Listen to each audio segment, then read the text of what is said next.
কাবির পরিবার আজ মেতেছে রঙিন আনন্দে, পুরো বাড়িতে উৎসব মুখরতা। কত বছর পর আজ সেজেছে এই বাড়ি। বাড়ির সবাই মেতেছে নতুন আমেজে। এ বাড়ির বড় মেয়ে সিরাত কাবির, বিয়ের পর পদবি পরিবর্তন হয়ে সিরাত নেওয়াজ। তোফায়েল কাবিরের বড় মেয়ে সে। তোফায়েল কাবির তৌসিফ কাবিরের থেকে ছোট হলেও বড় ভাইয়ের আগে বিয়ে করেছিলেন তিনি। তার বিয়েটা ছিল প্রেম ঘটিত। তৌসিফ কাবির নিজে দাঁড়িয়ে থেকে ছোট ভাইয়ের বিয়ে দিয়েছিলেন আগে। বড় ভাইয়ের বিয়ের আগেই একটা ফুটফুটে কন্যা সন্তানের বাবা হয়েছিলেন তোফায়েল কাবির।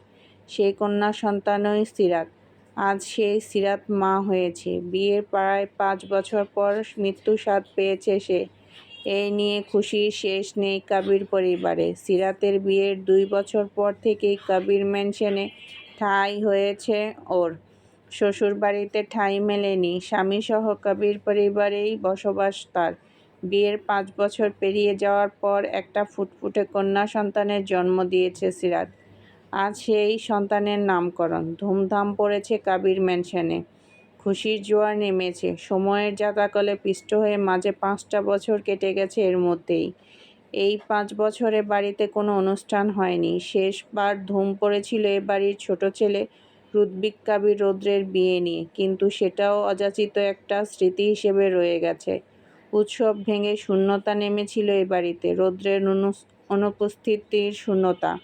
ছেলেটা সেই যে সেদিন বাড়ি থেকে বেরিয়ে গেছে, ক্ষোভের বর্ষবর্তী হয়ে আর ফেরেনি। দেশেও থাকেনি, পাড়ি জমিয়েছেন অদূরে, সুদূর সুইজারল্যান্ডে। কাবির পরিবারের সবার মুখে আজ উপচে পড়া হাসি। সিরাতের বাচ্চার নামকরণের অনুষ্ঠান ঘরোয়াভাবে, 2 দিনের একটা বাচ্চা। আজই দুপুরে হাসপাতাল থেকে ফিরে মা মেয়ে মুখোমুখি হয়েছে হুরপুটির। বাচ্চাটাকে নিয়ে টানাটানি শুরু হয়েছে সবার মাঝে। বাড়িতে ঢোকা মাত্রই সবার প্রথমে বাচ্চাকে কোলে নিয়েছে শুভ। অতি আলগোছে নরম তুলোর মতো ছোট শরীরটাকে কোলে নিয়ে অজস্র চুমু খেল সে। সে ওর বড় মা। ইস, ভাগ্নি হয়েছে ওর। আদ্র ছটফট করে হাতছানি করছে বাচ্চাকে কোলে নিতে। শুভ্র ছাড়ছে না, ওর এখনও স্বাদ মেটেনি। বাচ্চাকে কোলে নিয়ে বাকিরা তো অধীর আগ্রহে অপেক্ষা করছে বিচলিত হয়ে। শুভ্র আদ্রের বড়। আদ্র উদ্রিক্বা ধরে রাখতে পারল না, বলল, ভাইয়া, এবার আমার কোলে দাও না ওকে। হসপিটালেও আমি ওকে কোলে নিতে পারিনি। আগে ওর একটা নাম দেব, তারপর ছাড়বো ওকে। ওর নাম কি দেওয়া যায় বলো তো? আহিয়ান নেওয়াজ আর সিরাত নেওয়াজের একমাত্র মেয়ের নাম কি দেওয়া যায়? আরিয়াত নেওয়াজ। নামটা কেমন? কাল অনেক ভেবে নামটা বাছাই করেছি। আপু, বলো তো নামটা কেমন হয়েছে? ভাইয়া, পছন্দ হয়েছে তোমার? সিরাত আর আহিয়ান কেবলই হাসল। শুভ্রের বড় সিরাত। সিরাত মুচকি হেসে বলল, তোর পছন্দ হলেই হলো।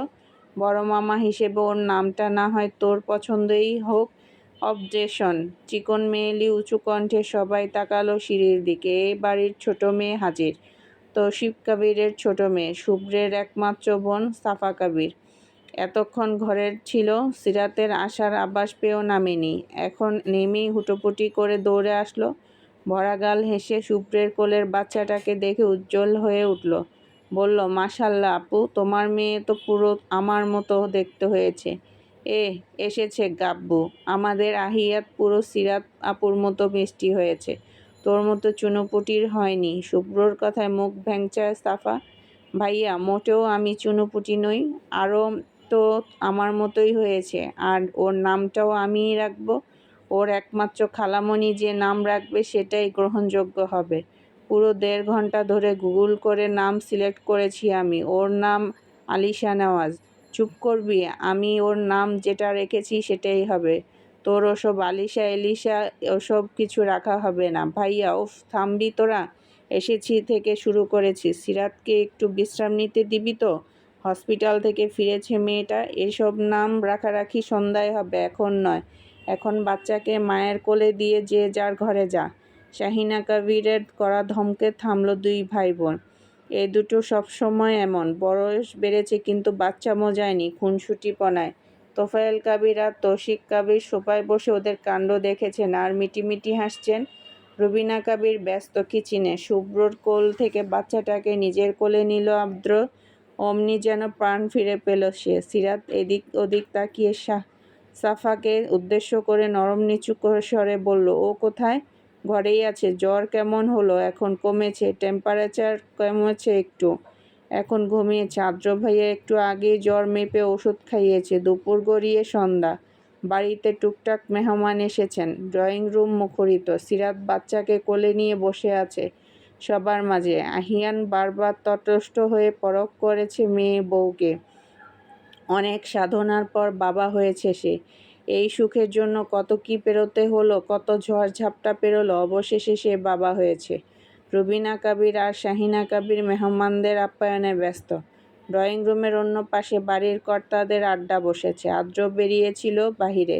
হাতে করে অসংখ্য ব্যাগ নিয়ে ফিরল ও। সব ব্যাগ ভর্তি খেলনা। এত সব খেলনা দেখে সিরাত বিস্ময়ে হতবাক হয়ে বলল, এত সব কি কিনে এনেছিস তুই? দুদিনের একটা বাচ্চা, ও এসব নিয়ে খেলতে পারবে? যখন পারবে তখন খেলবে। এসব সফট টয়েস, ওর আঘাত লাগবে না একটুও। আমার মামনির জন্য আমার মামার দেওয়া প্রথম উপহার এগুলো। বলতে বলতে এক পাশে নজর পড়ল। এক কোণে সোফায় গা এলিয়ে গুটিসুটি মেরে নিশ্চল হয়ে বসে আছে কেউ। আদ্র খেলনাগুলো ঝটপট রেখে সেদিকে এগোলো। সামনাসামনি বসতেই পাশের ট্রে নজরে পড়ল। বাটি ভর্তি স্যুপ রাখা। আদ্র পূর্ণ দৃষ্টিতে পরখ করল সামনের জনকে। মেয়েটার চোখ মুখ লাল, টকটকে ফর্সা, চেহারা শুকিয়ে গেছে দুদিনের জ্বরে। মুখ মলিন, চোখ দুটোও ফোলা ফোলা। আদ্র বলল মোলায়েম কণ্ঠে, আমার মেঘ বুড়ির কী হয়েছে? জ্বর কমেছে তো? তাহলে এখনও এভাবে মনমরা হয়ে বসে আছে কেন? সামনের মেয়েটার বসে যাওয়া স্বর। মাথা ধরেছে আবার। ভালো লাগছে না কিছু? তোমাকে যা আনতে বলেছিলাম এনেছ? আদ্র সতর্কিত নজরে এপাশ ওপাশ তাকালো। সাপা সিরাতের কোলের বাচ্চার ছবি তুলতে ব্যস্ত। এতক্ষণে হাজারখানেক ছবি তোলা শেষ। আদ্র পকেট থেকে কয়েকটা চকলেট বের করলো। চোখ চুরিয়ে এগিয়ে দিয়ে বলল, টুকটুকির নজরে পড়লে এগুলোর একটাও পেটে যাবে না তোর। ওকে আলাদা করে দুটো দিয়ে বাকিগুলো নিজের জন্য রেখে দিস। অতঃপর সুপের বাটির দিকে তাকিয়ে আবার বলল, খাসনি কেন? মুখ তেতো হয়ে গেছে, কিচ্ছু খেতে ইচ্ছে করছে না। এখানে সবার থেকে আলাদা হয়ে বসে আছিস কেন? বাবুর কাছে যা। না না, যদি আমার থেকে ইনফেকশন হয়ে যায়। মাঝে মাঝে এমন বোকার মতো কথা বলিস। তোর থেকে ইনফেকশন হবে কেন? তোর কথাটা একটু জোরে ছিল। সিরাতের কানে পৌঁছাচ্ছে। সিরাত গলা উঁচিয়ে বলল, আর বলিস না। ওকে কখন থেকে আমার কাছে ডাকছি, নিজেও আসছে না, আমাকেও যেতে দিচ্ছে না ওর কাছে। বাবুর কাছেও আসছে না। ওর জ্বর থেকে নাকি বাবুর ইনফেকশন হবে। লজিক শুনেছিস ওর? আদ্র দুদিকে মাথা নাড়ালো। এই মেয়ে মাঝে মাঝে এমন বাচ্চাদের মতো বোঝে, অথচ সবসময় নিজেকে বিজ্ঞ হিসেবে প্রেজেন্ট করে সবার সামনে। যেন কত বোঝেও। মেয়েটা উঠে দাঁড়ালো, বলল সবার উদ্দেশ্যে, আমি ঘরে গেলাম, চোখ খুলে রাখতে পারছি না। পা বাড়াতে গেলে শাহিনা কবির গলা বাড়িয়ে বললেন, স্যুপ কখন দিয়ে গেছি, খাসনি কেন? খেয়ে যা। মেয়েটা সিঁড়ি বেয়ে উঠতে উঠতে জবাব দিল ছোট করে, খাবো না মনি। ওদের ভাই বোনের মাঝে ক্যাচাল লেগেছে আবার। বাচ্চার নাম কে রাখবে এই নিয়ে। শুভ্র আর সাপা তর্কে লেগেছে একে অপরের সাথে। ওদের মাঝে ঢুকিয়েছে আহিয়ানকে। শুভ্র বলেছে বাচ্চার নাম রাখা হবে আহিয়াত। অন্যদিকে সাপা জিদ্দি খেয়ে বসে আছে, বাচ্চার ওর দেওয়া নামটাই রাখা হবে। আহিয়ান ফেঁসেছে ওদের দুটোর মাঝে। কে বলবে এ দুটোর বয়স, একটার 29, অন্যটার 20। শুভ্র 30-এর কাছাকাছি পৌঁছেছে, অথচ নিজের বোনের সাথে বাচ্চার মতো ঝগড়া করে সারাদিন। সাফা চেঁচালো, আম্মু, তোমার ছেলেকে আমার তার সাথে তর্ক করতে বারণ করো। বাবুর নাম আমিই রাখবো, আমার দেওয়া নামটাই রাখা হবে। কিছুতেই না, বাবুর নাম তো আমি রাখবো। ভাইয়া, আমি কিন্তু তোমার এই ঝগড়ার কথা সবটা মেহের আপুকে জানিয়ে দেব। তোর মেহের আপুকে ভয় পাই আমি? ভয় পাও না, আপুর সাথে তোমার বিয়ে ভেঙে দেব আমি, বলল ছেলে ঝগড়ুটে। ছেলে মেয়েকে থামালেন তৌসিফ কাবির। তোমরা দুজন থামবে? সিরাত আর আহিয়ানকে ঠিক করতে দাও ওদের মেয়ের নাম। তোমাদের ঝগড়া বাঁধাতে হবে না এই নিয়ে। আদ্র বলল, আচ্ছা তোরা দুজন থাম, আমি একটা নাম ডিসাইড করে দিচ্ছি। আমি বড় মামা, আমি সবার আগে নাম ঠিক করেছি, তাই আমার দেওয়া নামটাই রাখা হবে। তাই না ভাইয়া? শুভ্রর করা শেষের প্রশ্নটা আহিয়ানের উদ্দেশ্যে। আহিয়ান শুধুই মাথা নাড়ালো। এতেই তেতে উঠল সাফা। জিজু, তুমি ভাইয়ার ফরে যাচ্ছ কেন? তুমি না আমার পার্টনার। আমার হয়ে দল ভারী করবে তুমি। বাচ্চার নাম আমিই রাখব। ওর নাম আলিশা নেওয়াজ।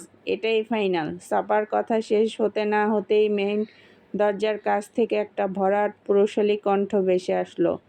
বাচ্চার নাম ঠিক করব আমি, রুদ্বিক কাবির রৌদ্র। আমার দেওয়া নামটাই সিলেক্ট করা হবে। ওর নাম রাখা হবে রামিসা নেওয়াজ। উক্ত স্বর কর্ণপাত হওয়া মাত্রই বাড়ির সবাই ধক করে উঠে। ছেদ করে একাধিক জোড়া দৃষ্টি চকিতে যায় সদর দরজার দিকে। অমনি আটকে যায় সবার দৃষ্টি। সদর পেরিয়ে বাড়ির ভেতরে প্রবেশ করেছে রুদ্বিক কাবির রৌদ্র। হাতে বড়সড় একটা লাগেজ, কপালে চুল আছড়ে পড়া, পরনে একখানা কালো শার্ট আর প্যান্ট। শার্টের হাতা গোটানো কোনোই অবধি, কলারের নিচের 3টে বোতাম খোলা। উদ্দাম লোমস্য বক্ষ অনেকটা দৃশ্যমান। রুবিনা কাবির ঝাঁকুনি দিয়ে ওঠেন। 2 কদম পিছিয়ে যান তিনি। দীর্ঘ 5 বছর সামনাসামনি ছেলের মুখশ্রী দেখে অবিশ্বাস ঘিরে ধরে তাকে। চোখ ঝাপসা হয়ে আসে। তিনি অবিশ্বাসেই অস্পষ্টে উচ্চারণ করেন হাঁসফাঁস করে, রৌদ্র। আর্দ্র আর শুভ্র বিড়বিড়িয়ে উচ্চারণ করল, রুটি। সন্দিহান চোখে তাকিয়ে সকালে তোফায়েল কাবির ছেলেকে দেখে জমে গেছেন। রৌদ্র লাগেজ রেখে সোজাসুজি সিরাতের দিকে এগিয়ে আসলো। সিরাত ফেলফেল করে চেয়ে আছে। রৌদ্র হাঁটু মুড়ে বসলো ওর সম্মুখে। ভ্রু নাচালো। কোলের বাচ্চার দিকে দৃষ্টি ফেলে আকস্মিক মৃদু হাসল বোধহয়। হাত বাড়িয়ে দেওয়ার আগে সিরাতের দিকে তাকিয়ে বলল, ফ্লাইট থেকে নেমে ফ্রেশ হয়ে স্যানিটাইজ করে তারপর এসেছি। রামিসাকে ছুতে পারি তো আপু? সিরাত হেসে ওঠে, তৎক্ষণাৎ মাথা ঝাঁকায়। বাচ্চাকে তুলে দেয় রৌদ্রের কোলে। রৌদ্র বাচ্চাটাকে নিয়ে দাঁড়িয়ে যায়। জীবনে দ্বিতীয় কোনো নবজাতককে কোলে নিল সে। একেবারে ছোট্ট বিড়াল ছানার ন্যায় বাচ্চা। ঘুমাচ্ছে চোখ বুজে। রৌদ্র সবাইকে তাজ্জব করে বাচ্চার কপালে চুমো খেল। বলল পুরো কণ্ঠে, রামিসা তো পুরো আপুর মতো হয়েছে দেখছি। বেবি পুরো তোমার মতো হয়েছে আপু। ড্রয়িং রুমে কারোর মুখে রা নেই। এখনো তাজ্জব বনে হতবাক সকলে। রৌদ্র ফিরেছে, এত বছর বাড়ি ফিরেছে রৌদ্র। এটা অবিশ্বাস্য বটে। যে ছেলে এতদিন কারোর সাথে জেচে পড়ে যোগাযোগ অবধি করেনি, সেই ছেলে আজ হঠাৎ করেই ফিরে এসেছে। কাউকে না জানিয়ে বাড়ি ফিরেছে রৌদ্র। রুবিনা কাবিরের চোখ থেকে চুপ করে পানি গড়ায়। 5 বছর পর তার ছেলে ফিরেছে। আশ্চর্য তিনি। কতটা বদলে গেছে রৌদ্র। স্বাস্থ্য বেড়েছে, চেহারার গড়ন পাল্টেছে এই 5 বছরে। চামড়ার উজ্জ্বলতা বেড়েছে, ঘন দাড়ি উঠেছে চোয়ালে। ছুটে আসলেন রুবিনা কাবির। ছেলের বাহু আঁকড়ে শব্দ করে কেঁদে উঠলেন এবার। রৌদ্র, তুই তুই এসেছিস বাবা, ফিরেছিস তুই? আমি স্বপ্ন দেখছি না তো? রৌদ্র, তুই সত্যিই আমার চোখের সামনে। ও মম, কাঁদছো কেন? I am here, don't cry, you know. এসব কান্নার সাউন্ড পছন্দ নয় আমার, ফুঁপিয়ে উঠলেন রুবিনা কাবির। রৌদ্র বাচ্চাকে কোল থেকে নামায়, সিরাতের কোলে তুলে দেয়। আহিয়ানকে জড়িয়ে ধরে এবার হোয়াটসঅ্যাপ, জিজু congratulation on being a new father অর্থপর শুভর দিকে এগোয়। বুক মিলিয়ে বলে, ও ব্রো, কতটা বদলে গেছিস। কি দেখছিস সেভাবে? আই অ্যাম ইউর রুডি ইয়ার। রৌদ্রের আচরণ বড্ড স্বাভাবিক। সবাই বিমূঢ় হয়ে তাকিয়ে আছে শুধু। অতিথি বলতে এখন বাড়িতে আছেন তৌসিফ কাবির আর তোফায়েল কাবিরের কিছু বিজনেস পার্টনার। তৌসিফ কাবির আর তোফায়েল কাবির দাঁড়াতেই তারাও দাঁড়িয়ে গেলেন ক্ষীয়কাল বাদ। এই ছেলেটাকে চিনলেন না কেউই। আর্দ্র শুভর পাশ থেকে ডাকে অবিশ্বাসের সুরে, রুডি। রৌদ্র পাশ ফিরে চায়। নির্বিকার চাহনি এবার। আর্দ্রকে দেখেও প্রতিক্রিয়া দেখালো না ও, বরং অ্যাভয়েড করলো। তৌসিফ কাবিরের দিকে এগোলো। বাবাই, কেমন আছো? তৌসিফ কাবিরকে জিজ্ঞেস জড়িয়ে ধরে রৌদ্র। সবার মুখ বন্ধ হয়ে গেছে যেন। জোর করেও কেউ কথা ফোটাতে পারছেন না মুখে। রৌদ্র তৌসিফ কাবিরকে ছেড়ে শাহিনা কাবিরের দিকে এগোলো। আলতো জড়িয়ে ধরল তাকেও। অতঃপর শেষ পথে দৃষ্টি ফেরালো সাফার দিকে। অমনি চোখ বড় বড় করে তাকালো রৌদ্র। সাফা ভ্যাট ভ্যাট করে তাকিয়ে আছে হাঁ বনে। রুদ্র যখন বাড়ি ছাড়ল তখন ওর বয়স 14 পেরিয়ে 15-র কোঠায়। এত বছর পর রুদ্রকে সচক্ষে দেখেনি, মুখাবয়ব স্মৃতিতে অনেকটা স্পষ্ট হয়ে গেছে। রুদ্র তো ঠিকঠাক যোগাযোগও করতো না, মাঝে মাঝে শুভ্র কোনো ফোন করলেও অডিও কলে কথা বলতো। এত বছরে ভিডিও কলে দুবার কথা হয়েছে কিনা তাও সন্দিহান। রুদ্র সাফাকে দেখে কৌতূহলী বলল, আরে টুকটুকি, হাউ আর ইউ সিস্টার? কত বড় হয়ে গেছিস তুই? তোকে সেই পিচ্চি গাভ্ভু দেখে গিয়েছিলাম। কেউ কোনো কথা বলছে না। হলরুমে রুবিনা কাবিরের ফোঁপানোর শব্দ ভেসে আসছে খানিক বাদ। রুদ্র গা মোড়ালো, ঘাড় ডলল। নিজের প্রতি কারোর প্রতিক্রিয়া না দেখে সিঁড়ির দিকে পা বাড়াতে বলল, আই হোপ আমার ঘর আমারই আছে। আমি চললাম ঘরে। মম, আমার লাগেজ আমার ঘরে পাঠিয়ে দিও। আপাতত টায়ার্ড আমি। বলেই ধপাধপ পা ফেলে সিঁড়ি বেয়ে উঠল রুদ্র। নিচে মূর্ত বনে অবিশ্বাসে তাকিয়ে রইল সে। রুদ্র সবার সাথে কথা বলল, অথচ নিজের বাপের দিকে একটাবারও ফিরে চাইল না ভুল করেও। তোফায়েল কাবির আধো ঝাপসা চোখে দেখেই গেলেন ছেলেকে। রুদ্রের এমন হঠাৎ ফিরে আসার ব্যাপারটা সিরাত একটু জানত। রুদ্রের সবচেয়ে কাছের মানুষের মধ্যে সিরাত সবার আগে। সিরাতের সাথে রোজ কন্টাক্ট ছিল ওর। বাড়ির কারোর সাথে জোর করেও কথা বলার চেষ্টা করেনি। শুভ্রর সাথে কথা বলতো মাঝে মাঝে, সেখানেও শুভ্র নিজে থেকে কন্টাক্ট করত। আর বাকি একজন তৌসিক কাবির, তার সাথেও কথা হতো রুদ্রের। যেখানে নিজের মায়ের সাথেই কথা বলতো না সে। সিরাতের বেবি হওয়ার পর সিরাত আবদার করেছিল ভাইয়ের কাছে যেন একটাবার দেশে ফিরে আসেও। কতদিন দেখা হয় না, বড় আপুর আবদার রেখেছে রুদ্র।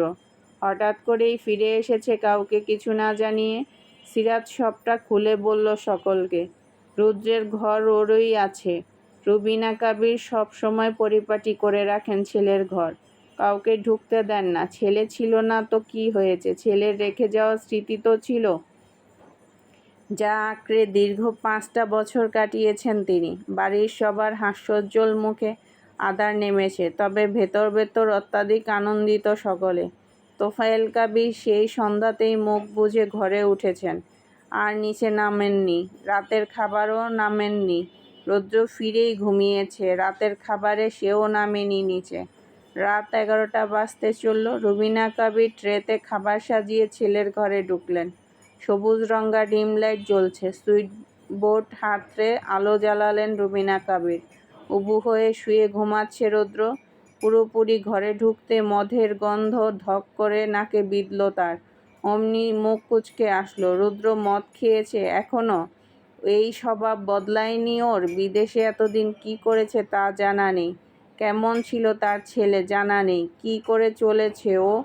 এত বছর কিভাবে কাটিয়েছে? রুবিনা কাবিরের অন্তরস্থলে হাজার প্রশ্ন। ঢোক গিলে নাক সিটকে পা বাড়ালেন তিনি। বিছানার পাশে দাঁড়িয়ে খাবারের ট্রে রেখে ডাকলেন ছেলেকে, রুদ্র, এই রুদ্র, ওঠ। ঘুমের ঘোরে নড়ে চড়ে জবাব দেয় রুদ্র, ওহ মম, ডিস্টার্ব করো না, ঘুমাচ্ছি, ওঠ এখন, কথা আছে তোর সাথে আমার। দ্বিতীয়বার ডাকেই উঠে বসে রুদ্র। গা মুড়িয়ে হাই তোলে, চোখ ডলে, মায়ের দিকে তাকায়। রুবিনা কাবির বসেন ছেলের পাশে। ছলছল চোখে চেয়ে কান্না চেপে বলেন, বদলাসনি তুই এখনো মদ? ওহ মম, আই অ্যাম রুডবিক কাবির। রুদ্র, আমি কেন বদলাবো? তবে একটু বদলেছি। না বদলালে ফিরে আসতাম না এই বাড়িতে। আমার কথা এত বছরে তোর একটাবারের জন্য মনে পড়েনি? পড়েছে তো। আপুর থেকে সবসময় খোঁজ নিয়েছি তোমার। খোঁজ নিয়েই কাটিয়েছিস। দেখার ইচ্ছে হয়নি মাকে? হয়েছে, তোমার ছবি ছিল আমার কাছে, সেখানে দেখেছি হাজারবার। রুবিনা কাবির বাক হারালেন এক মুহূর্ত। কণ্ঠের রুদ্রতা ঢেলে বললেন, এতদিন ফিরিসনি কেন? ইচ্ছে হয়নি তাই। আবার চলে যাব, জাস্ট 2 সপ্তাহের জন্য এসেছি। রুদ্র, ইয়েস মম। আবার ফিরবি মানে? তোকে আর কোথাও যেতে দেব না আমি। আমার 2 ছেলে, এক ছেলেতে বুক ভরে না আমার। তোর বিরহ খুব কাঁদায় আমার মাতৃহৃদয়কে। এবার যদি তো আমাকে ছেড়ে চলে যাস তাহলে এবার মরে যাব আমি। মম প্লিজ স্টপ, এসব কান্নাকাটি আমার পছন্দ নয়, বিরক্তি লাগে।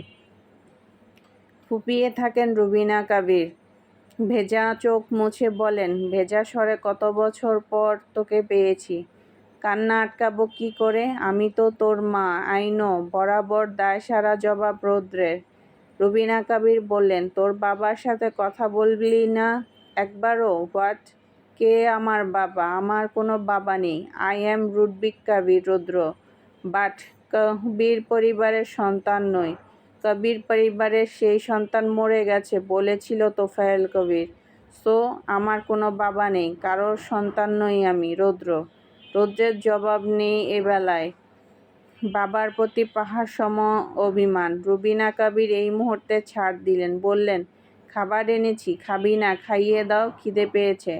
মুচকি হাসলেন রুবিনা কাবির। তার ছেলের স্বভাবটা এটা। তিনি ট্রে হাতে নিয়ে বললেন, এতদিন ওই দূর দেশে কে খাইয়ে দিত তোকে? না খেয়ে খেয়ে চেহারার কি অবস্থা করেছিস? কি অবস্থা করেছি দেখেছ আমায়? কি সুন্দর হয়েছি আমি? তোমার বড় ছেলের থেকেও সুন্দর হয়েছি এই 5 বছরে, তাই না?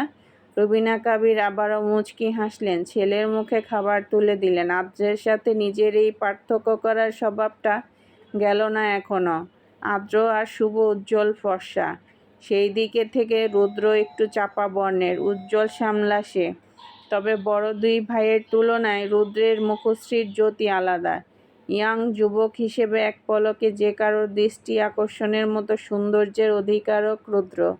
আগের তুলনায় অনেক বদলেছে, পেশি বেড়েছে। এতগুলো বছর পর ছেলেকে দেখে আর বারবার আনন্দের অশ্রুতে চোখ ভিজে যাচ্ছে রুবিনা কবিরের। ছেলেকে খাইয়ে দেওয়ার পাশাপাশি ভরার চোখে চেয়ে চেয়ে দেখছেন তিনি। রৌদ্রের দাম্ভিকতা বরাবর বেশি, তাই তো সে বেপরোয়া। এখন কি হবে এই বকে যাওয়া ছেলের?